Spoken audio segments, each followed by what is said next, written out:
Welcome to the people on Zoom. So happy that you're here. Yay!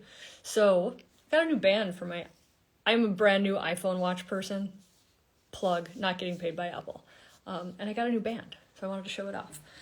So welcome to June's live podcast. Oh my gosh, I am so happy today because it is the book release. Let me show the book to the people who aren't listening on the podcast. You are not broken. Stop shitting all over your sex life. This is so I put sex in the subtitle because you need to know what the book's about, right? Otherwise it's just like a pretty cover. So a friend posted this on Instagram today and Instagram blocked it and said it might show, what did they say? I think they said it might show violent content or something like that. Sensitive or violent content. And I'm like, should I have not put sex on the cover of my book because then it wouldn't get blocked? But how the hell are you supposed to know what this is actually about? It's all about sex. So what are you supposed to do? Intimacy, if intimacy is, first of all, intimacy is way bigger than sex. You can have an intimate relationship with somebody that isn't a sexual relationship. But I feel like I use intimacy in air quotes on Instagram a lot because Instagram doesn't like the word sex. And here's the deal. Sex is a weapon. Sex is used against women. I never want to downplay Instagram just wants me crooked. Oh well. I never want to downplay the dark, dark side of sex because it exists. But how are you supposed to know what these books are about? How are you supposed to get good sex education? All the things. So I'm going to plug in my microphone. So this podcast recording is not complete shit, and I have to hear from my friends how complete shit this microphone is. So here we go. There we go. So people who are on the... There we go. So people who are on the... Zoom, raise your hand if you want to come on for questions. Otherwise, type questions in the question and answer box if you want. Otherwise, who doesn't love this hair? This hair is made for television. Sorry, podcast people. I got a new haircut, and it is freaking fantastic. Look at that part. Oh my gosh. Okay, so I have tons of questions that have come in on the gram that I'm going to go through. If I don't have any live people who want to come on. No pressure. Let's talk real quick about what's happening July 1st.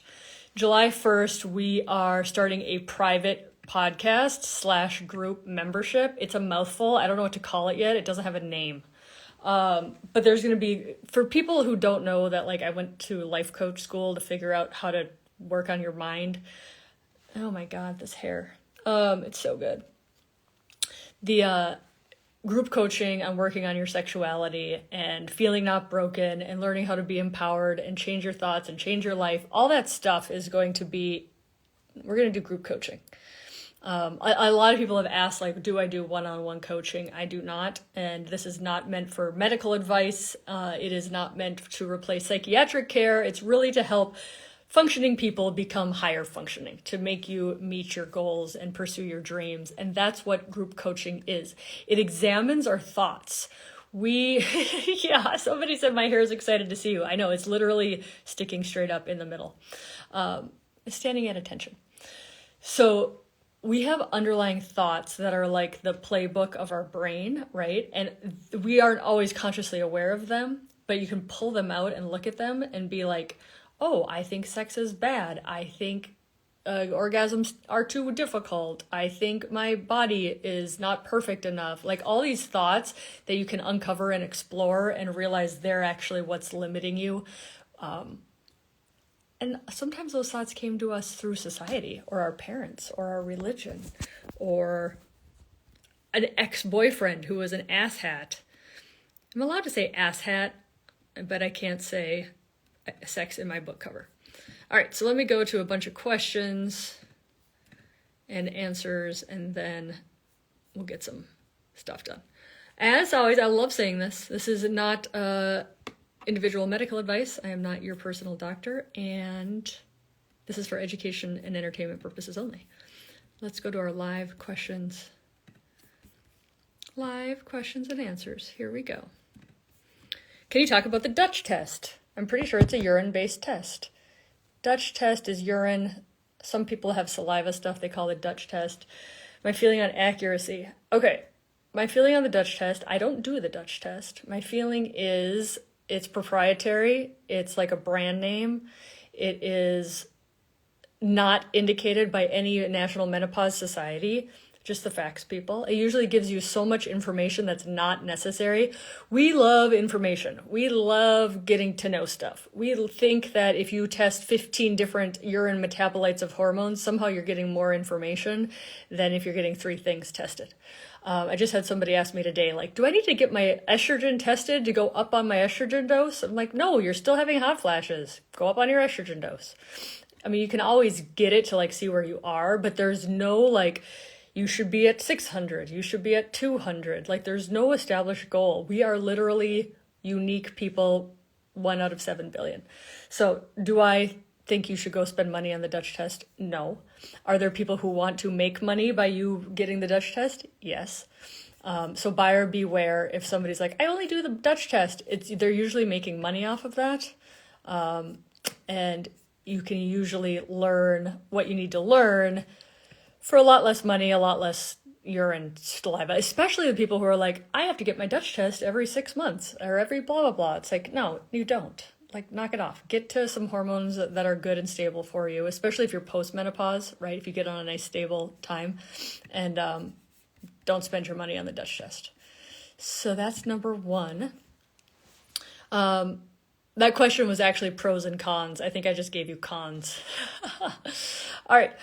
So are bioidentical hormones going to be banned? No, bioidentical hormones are not going to be banned. Compounding hormones are not going to be banned. Here's the deal with bioidentical, my opinion, if you haven't heard it yet. Bioidentical means just very incredibly similar to what your body makes, right? It's usually a marketing term. Come to me instead of them because I've got the bioidentical. Trust me over them on dealing with your hormones because I use the bioidentical. It tends to be like a marketing term because people don't know, they don't have education, they don't know who to trust, they don't know what it means. Now, that said, let's take a little caveat of it. What we've shown with progesterone is the micronized progestin, that we use currently, we being the doctors who are trained in menopause, is a bioidentical. It's when we think the older, air quotes, older progesterone that was used in the Women's Health Initiative, if there was any danger of increased risk of breast cancer, it was from that progestin.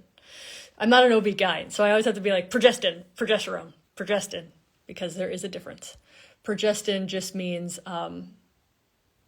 progesterone is one type of progestin, basically, for people who want to know. What else? There you go. So bioidentical hormones are not going to be banned. That's the short answer. But buyer beware, you're being marketed to. Okay. Next, do you know if there's any interactions between estradiol vaginal cream and clobetasol? I went to see a dermatologist. She prescribed it for me. She said it helped with itching and inflammation. I'm not sure. Estradiol or clobetasol. I'm not sure. Thank you. Dr. Lauren likes my hair. Isn't it wild? The poor podcast people, they're like, I can't see your hair. You're having hair FOMO. Sorry. Yesterday I was like, my hair needs its own Instagram account. It is like incredible. My inspiration for this hair, just in case you guys needed it, my inspiration came from this awesome medical student from the UW who just came and spent a day with me, and she was amazing. She had this like pompadour hairstyle, right? Which I haven't tried. I would probably look like a professional soccer player. Not that there's anything wrong with that. Like, Abby Wambach, please call me and buy my book and have me on your podcast. I'm manifesting. But I mean, seriously. So that was one. It was the female pompadour, which just is so good looking. And then number 2, Selma Blair. If you guys have not been following Selma Blair, the actress, she had a horrible run-in with multiple sclerosis, ended up undergoing, I believe, a what's it called? Stem cell transplant. Has an amazing sobriety story, and has kick-ass hair now. So I was like, I want kind of like Selma Blair versus female pompadour, and my stylist was like, that's not a thing, you can't have both. So this is what we get. And it's like, today's day 2. So I am just like, I'm having romance with my hair right now, basically. Like, it's changing my face. Somebody yesterday, I said I look 25, and I'm like, that's cool. That's not a problem. I know a shit ton for a 25-year-old, you guys. Whew, let me tell you about that. I digress. Going on to other questions. Oh, yeah, that came from the question about estradiol and clobetasol. You can use them together a lot. Certainly if you have lichen sclerosis, perimenopause, postmenopause, your skin's going to be all the better by getting on estradiol cream, getting like the healthy hormones back in the vulva, and treating with clobetasol, which is a high potency steroid. So your question is, the estradiol burns. It probably burns because your skin is just in such ouchy, suffering condition. I don't want to say poor condition. No judgment on skin. But the healthier you can get your skin, the less that'll burn. And this is really important for every single woman out there who's been given a prescription for estradiol cream. It will be sensitive and irritating for a while because your skin is in such GSM postmenopause distress. Like, I tell people, it's like having a sunburn and putting like the soothing balm on it it'll burn, but it's actually helping the skin. And after a couple of weeks, as that skin gets healthier, it'll burn less and less and less. I literally just looked for my phone to take a picture of my headphones and my hair and realized I'm on Instagram Live, and I don't think I can do that at the same time. So maybe you can. I don't know. I'm not 25. I just look it on Instagram. So wondering if I should use the clobetasol for a while and then start with the estradiol. Up to you. Can't give individual medical advice. Ask your doctor. I don't think that's a crazy idea. But yeah, burning is normal. As your skin heals and gets more resilient, it'll burn less. So that's useful information for burny vaginal estrogen for everybody. Okay, somebody said prolapse symptoms going away during first trimester of pregnancy. Fantastic. I don't know why. First trimester of pregnancy tend to have more progesterone, tend to have a little more laxity. So I'm not sure exactly why that is, but like, God bless. That's great. Here we go. I have an underlying feeling of shame which surfaces from childhood. The thought of anything but missionary position is shameful. This, you guys, this is exactly what the group membership is going to be for. This is to help these people out. Like, I need to do a podcast on shame. Brene Brown, Queen of Shame. Like, shame is such a fascinating feeling. And when you get good at this coaching, you get good at like feeling your feelings and realizing how much we as humans try to push those bad feelings away and only want good feelings, right? And like, most of our behavior in this world is trying to only have good feelings instead of like, shame is like a legit feeling that like can be acknowledged and felt, and like, I'm feeling shame right now, and feel it and be like, and be the observer, right? Like, I am not the person who is shamed. I am the person who's seeing me feel shame. You're that person. Like, to be objective, to have that awareness, like. And don't think I was born being able to talk like this, you guys. Like, this took a lot of practice and education and self-work to be able to talk like this. But now that I can talk like this, I need to put it out there, because I can't be like, oh, look at all the poor people who are just in shame. Of like, feeling shame is a superpower. You can learn a lot from it, and you don't need to ever use shame as something that holds you back in your life. But it's very, very common when it comes to sex. Why? We want to control women, we being the society. If we tell you everything except for missionary position is shameful, we've just controlled you and made you do the one position that's like incredibly pleasing to usually the penis owning partner. And takes away from your pleasure, right? So there's so much to read and understand about this. Okay, I'm 50, she's in her 50s. She's only had one spontaneous orgasm. Able to have vibrator orgasm in one position as long as I escape my thoughts and allow the feeling within my body to emerge. Boom! Perfect! Like, you got it. You just figured it out. You like literally just created the awareness of like, when I let my mind stop running the show and let my body run the show, that feeling of pleasure and orgasm is available to you. Like, this is what group coaching is, you guys. It's being like, seeing the shame, acknowledging it. The harder you try to push that feeling away and push it down, the stronger. It's like taking a beach ball and like trying to put that beach ball like underwater, and then it just like more and more and more wants to go up and up. So that's what shame is. Like, it shouldn't be there. I shouldn't have it. I should figure it out to get rid of it. Like, no, shame's there. And what you're learning is when I focus on my body, when I focus on mindfulness, that's when orgasm cannot exist when shame exists. And you're letting shame be my majority tenant in your brain and body. I need to keep my books closer to me. Lori Brotto, over there on my bookshelf. Lori Brotto wrote the book Better Sex Through Mindfulness. She was actually just on Glennon Doyle's podcast, if you want to hear her. I haven't listened to it yet, but I saw that she was on it. So you can go on Glennon Doyle's podcast to listen to that. She basically is a sex researcher in British Columbia and worked on mindfulness and the role of cultivating mindfulness in the ability to experience pleasure, increase your desire, and increase sexual satisfaction. So I talk about that a little bit in the book, You Are Not Broken. Stop shoulding all over your sex life. What you're doing is you're shoulding on your sex life. You should only have it in one position because that's the only acceptable position. You should only have an orgasm with a partner. All the shoulds, right? Like, seeing them is the whole practice, you guys. Like, there's no there there. There's no there there. The shame might always come up. It might be like such a well-worn road in your head. So I hope this helps. If it resonates, this is literally what the group coaching private podcast membership is going to be like. I'm only going to plug it like 7 more times on this podcast because July 1st is coming up. Okay. Next, thank you to the very brave souls who write these questions in, because when I answer them to help you, it helps everybody else, which is very, very awesome and brave. Okay. Next.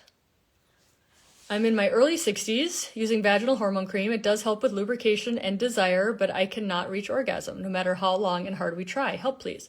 Okay. Great question. Love this question. Vaginal estrogen cream does not give you orgasms on the general. So vaginal estrogen cream restores blood flow, collagen, tissue resiliency, can help with sensation. All of those things can lead to ease of orgasm, but you can't be like, I'd like the vaginal estrogen cream to have an orgasm. It's not how it works. So this is really good, like, sex education for people. Here's the other thing, you guys. Desire, there's 2 types. I mean, okay, let's break it down. Read the freaking book. But there's 2 types of desire. With psychological desire, which is what most people talk about when they talk about desire, and then like arousal in the pelvis, right? But desire by itself, that is a brain thing. Like, because without the brain, like, your pelvis really can't seek out sex, right? That's a brain thing. Arousal, which a lot of people confuse desire and arousal. Arousal can be pelvic. It can feel tingly. You can want touch. You can want more of something. That's the pelvis kind of being like, let's go towards what feels good.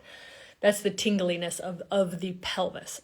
But by and large, when a lot of people talk about desire, they talk about brain. So point being, can you put a vaginal estrogen cream in your vulva and vagina and increase your desire? Not technically, but you can create thoughts about, I'm caring for my pelvis feels better, my lubrication's better, so therefore I want more desire. That's how it works. But putting a cream does not give you desire. Your thoughts about the cream give you desire. This is like intro 101, and I forget that this is like so foreign to some people, but like the brain, there's a thought in there. Desires are thoughts. Okay, I cannot reach orgasm. Good to know. Usually longer and harder. And the other thing, when they say like, no matter how long and hard we try, it kind of is like orgasm's the goal. And sometimes when it's goal oriented, you have more trouble. Because you're like, God damn it, this orgasm isn't happening. You're like, yeah. Well, orgasm doesn't like being under pressure. Like, these are very like non-pressure goal-oriented activities, and they call it orgasmic coercion is actually a thing. There's some people who've done research on it. Orgasmic coercion is when a partner kind of pressures you to have an orgasm, like, for them. And I'm not saying that's what's going on here. I'm just educating. So get rid of the goal-oriented. Orgasm hates that. Really pleasure. Go towards what feels good. Lube. Focus on the clitoris. I would say my advice, don't try to have an orgasm with a penis in the vagina. Like, make it all about you, especially when you're in the learning how does this work phase, right? Sometimes it's too distracting to have like another partner there with something in your vagina. Having something in your vagina might feel good and certainly can help as far as like arousal and orgasm. But sometimes when people are learning, like, it's too much, it's too crazy, too much craziness going on.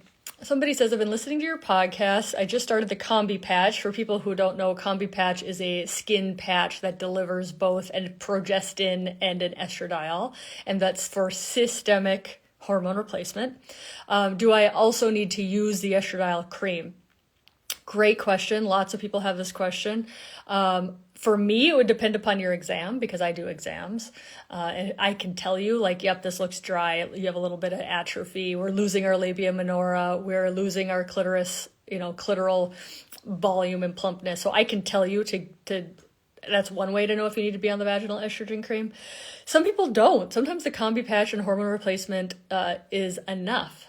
Menopause hormone therapy is the new. We don't call it hormone replacement therapy anymore, people. We call it menopause hormone therapy, which is like, I can do hard things. I can retrain my brain, but like, don't send me strongly worded emails if you're in the like, God damn it, it's called menopause hormone therapy, not replacement therapy, because it's not a disease and blah. Like, I know, I get it. I'm trying my best.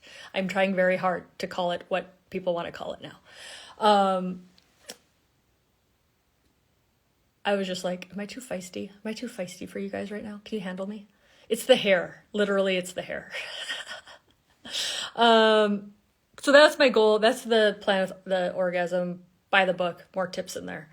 But estrogen cream in and of itself does not give orgasm or desire. But you're on the right track. You're helping the skin. Because if you have pain or dryness or anything like that, you're definitely not going to have desire or arousal. Going back to the Combi patch, about 50, it depends upon the last study you want to read. I haven't read it in a while. Like 30 to 80% of people want or are going to need to be on vaginal estrogen still, because menopause hormone therapy is still very, very low dose, you guys. Like, it's still so low of a dose you don't have your period, right? Like, this is way lower than a 30-year-old's hormones. So you might need some more. The hormones, I always say the pelvis is like the last stop on the train. So like, your brain, your bones, your heart, like your muscle mass, they all take the hormones first. And then your clitoris is like, hey, sorry, I'm way down here. So sometimes you do need more, and it's totally fine, and it's totally normal, and you totally rock for taking care of yourself and being on all the things. Did I tell you this?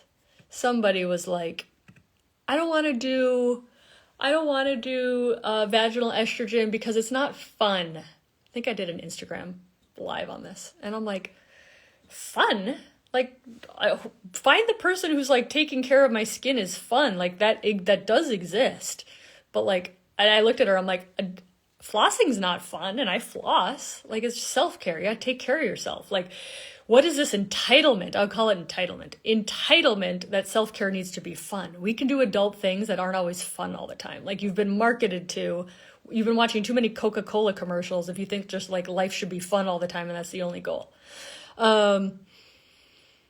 Yeah, so somebody asked, so gyne questions, just so you guys know, I'm not a gynecologist. I am not good at PCOS. I am not good at endometriosis. I am not good at all that stuff.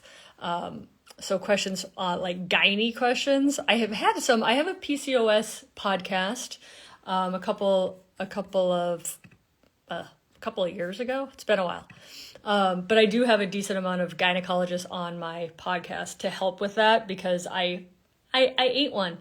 I actually had this rep come into my office, and it was like for prostate cancer or something. And I'm like, yeah, I don't do much prostate cancer.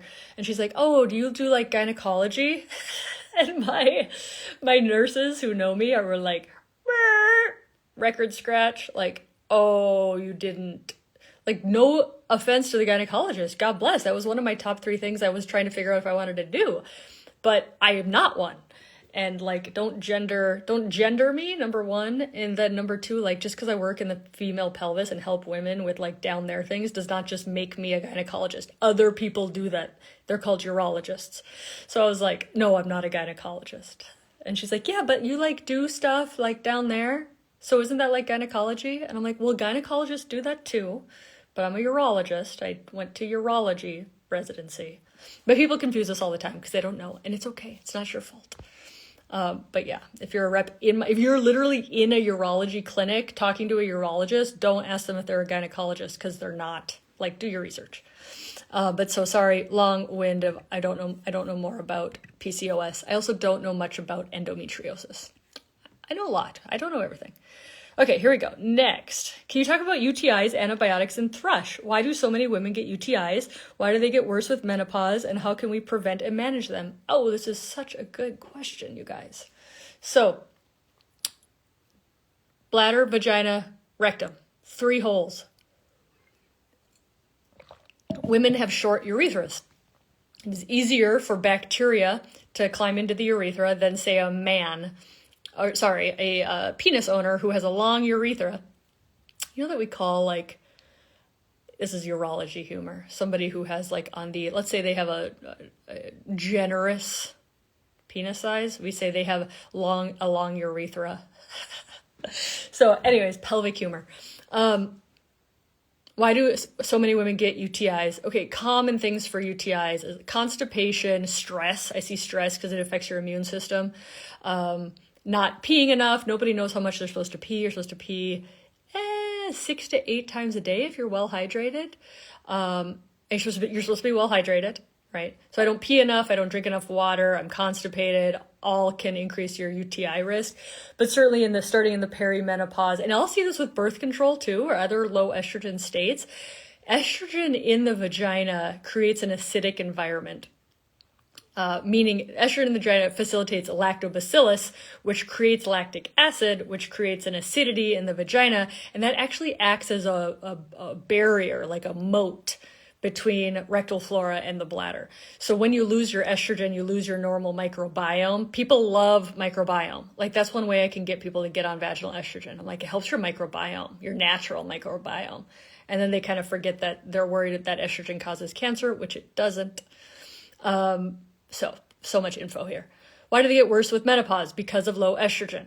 Question, how do you fix that? Putting vaginal estrogen in the vagina. It's dirt cheap now, you guys. It's generic estradiol cream, generic Vagifem. I like the cream because you can target it on the vulva and the urethra. So that's how you prevent and manage them. You hydrate, you pee, you treat constipation, you treat your stress, you get on your vaginal estrogen. I tell people this, I can never make you never have another UTI again. The only people who never have a risk of having a UTI are dead. Like, we're living microbiomes. Like, there's always a risk, but we certainly can decrease it. One study showed that vaginal estrogen decreases urinary tract infections by 68%, which is better than any cranberry or D-mannose, which are some supplements that you can take. Soft data on the cranberry. I recommend the cranberry that's made with the skins. Theracran and Allura are 2 great brand name ones. Because again, remember, with any supplement, it's not FDA regulated. So about 40 to 60% of all supplements do not have in them what they say is on the packaging. Buyer beware. Why are we spending billions of dollars on this stuff? Because we want to feel better and we like the idea that our solution is in a pill. Okay, I think that was that question. Let's see, next one. I had a terrible reaction to adding estrogen cream. I'm 56 and 2 years postmenopausal. I tried Premarin cream once a week, developed sore breasts, water retention, acne, ankle swelled, potassium went high. To me, that you were just on too high of a dose. Also, the breast tenderness with vaginal estrogen is very temporary. It does subside. Again, think of earlier in the podcast when I said when that skin gets healthy enough, it gets less sensitive. It's going to absorb a lot less. If you have side effects, just go way down on the dose so you can tolerate it. On the estrogen, I was back to my PMS symptoms, but way stronger than I ever had. All my sex hormones are barely existent. I wonder if adding progesterone would help the small percentage of women like me that have had a systemic reaction to topical estrogen. I'm assuming you said Premarin cream, so I'm assuming you meant vaginal. You don't need progesterone with that. It doesn't counteract estrogen. That's not how it works. Sister with breast cancer and cancer in the family, that's irrelevant. short and sweet, irrelevant to using vaginal estrogen. It does not increase your risk of breast cancer. Women just like to like add that in there because I don't know why, because they think estrogen causes breast cancer, but it doesn't. Especially vaginal estrogen. So I'd say if you were talking about vaginal estrogen, which I can't tell, you're just saying Premarin cream, try a lower dose. Don't give up on estrogen. Like, you guys, so many of us think so rigidly, and I want to, again, life coaching, expand the view of like, could I be thinking about this too rigidly to the point that it's actually, not helping me, right? So like, so women will like swear off of estrogen after like trying it for a couple of weeks and being like, no, you just didn't have the right dose or the right formulation, or, went in too fast after not having estrogen in your body for a couple of years. Like, it's cool. It's totally cool to fiddle with it. You can start out low. You can always go up higher, but pay attention to your thoughts, right? Pay attention to like swearing off something because you tried it once and it didn't work. Same with sex. Like, I tried that once and it didn't work. Well, unless it was a hell no or you hurt yourself. Like, you could try it a little bit different time, or like different time of the day, different partner, different toy, like whatever. Flexibility and curiosity will get your life changed in such a way more than, this rigid fixed thinking. And that's the role of the coach, to like point that out to you. Like, there you go. Okay. I've been suffering from post-coital urethral syndrome, according to my physician. Is there any definite treatment for it? Okay, well, here's a side rant. Women come in and they're like, my doctor told me I have interstitial cystitis. Do I? First of all, interstitial cystitis is you can't like take an x-ray or a blood draw to know if you have it. And I said, and it's like, no, I know they don't. They're just having like 2 UTIs in a row or something. And their physician told them this. So I'm like, well, would you like a chronic incurable disease added to like your list of what's wrong with you? Or would you like to just say that your urethra is sensitive right now? And they're like, I would rather just say my bladder and urethra is just sensitive right now and figure it out. Because what you do when you take that diagnosis, you internalize it. Now there's something wrong with you. Now you have something. It's been given to you. They like cemented it in you. I'm like, yeah, let's not call this interstitial cystitis. Let's not call this post-coital urethral syndrome. Why don't we just say your urethra is a little sensitive after sex, right? So work on the sex. Do we have enough lube? Is there a position you can use that isn't as stimulating to the urethra? Do you need estrogen cream? Are you either on birth control or you're breastfeeding or you're peri or postmenopausal? All those women could benefit from urethral. That's why I like the cream. It targets the vulva and the urethra better. So yeah, I wouldn't be like, oh, Susie, you know what you have? You have postcoital urethral syndrome. Now I gave you something and I've helped you zero. Except for now I've given you shame because there's something wrong with your body. Like, come on, people. All right, let's see. What can we do? I received a hormone pellet, estrogen and testosterone, and started oral progesterone, once daily. About 4 weeks after I started bleeding for the first time in a year and a half, I am postmenopausal. I have been bleeding for about 10 days. Is this common? Should I be worried? Will it stop? Okay. There are papers on, for the physicians and nurse practitioners listening, there are papers on menopause vaginal bleeding on hormone replacement therapy. I can't think of the reference off the top of my head as I look down at my papers on the ground. But it exists. Somebody thankfully has written it. I made my PAs read it. It can happen if it persists. You need a workup. You need a vaginal ultrasound.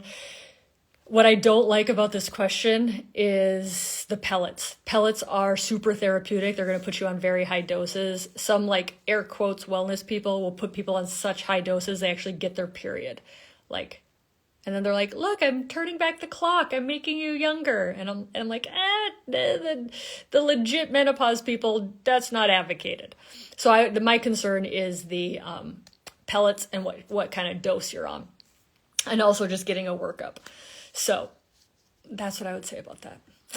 Is it normal? No. Is it common? Yes. Will it stop? Maybe. Do I think you should get off pellets? Yes, because I think everybody should get off pellets. I truly believe that people should be just at their primary care doctor, their primary care nurse practitioner, and they should be able to manage your menopause. Now, is that how the world works right now in 2022? No, we don't have enough education.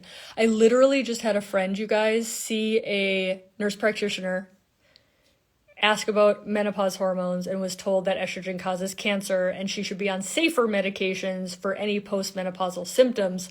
I'm like, what's safer medications? Are you telling me that like antidepressants and anti-anxiety meds are safer? Because I wouldn't say they are. Osteoporosis drugs aren't safer. Like estrogen's legit safe. Lipitor all drugs have side effects, you guys.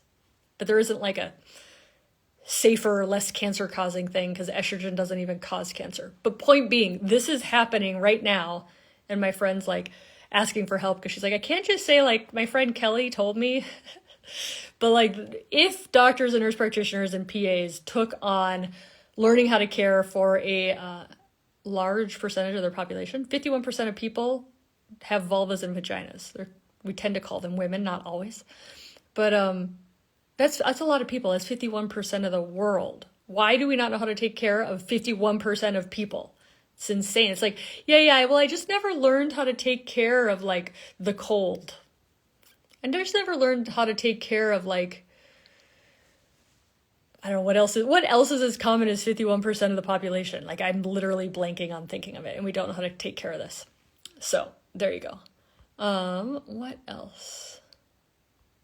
So somebody just said, I have a hard time reaching orgasm as well. Started vaginal estrogen a month ago and I'm noticing more sensation. So I'm hopeful. Yeah, estrogen does increase sensation. And having increased sensation can increase your desire, right? Because now it feels good. So I love it. And that's why people will be like, estrogen for desire. It's like, no, don't skip the step. Don't skip the step where estrogen increases sensation. And now your brain's getting sensations that feel good. So there is your desire, right? I like to break it all down. Yes, this stuff is complicated. You're welcome. Somebody just told me the top of my hair has to lay down a little bit. That's your opinion, man. Ha. Okay. So you guys, is that enough feisty for today? I hope so. Let's see. I'm just scrolling through to see if anybody else has any other things. I'm going to go out to lunch with my friends for my book launch. Book is out today. I technically was out on Amazon for like 2 weeks, but now it's out. I'm on bioidentical hormones. Here we go. See? Freaking bioidentical. People love saying that shit. Like you literally don't need to tell me that your sister had cancer and you literally don't need to tell me that they're bioidentical. Like of course they should be bioidentical. I've had weight gain and bloating. Would increasing estrogen cream help with the weight gain? Hard to say. Talk to your prescriber of your bioidentical troches. You don't need to use expensive compounded medications, you guys. It's cheap. It's dirt cheap. Good RX. FDA approved stuff. It's good. Hair matches your feisty mood. I know. Totally. Man, book tour. I don't know. I'm saving that for I still have a day job, which I love. Love my day job. But me going on a book tour, maybe someday. I'll see. I haven't even reached out to the bookstores in my town.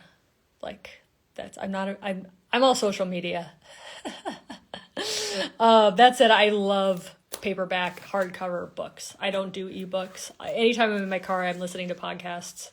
So I love myself a paperback book. It's so good.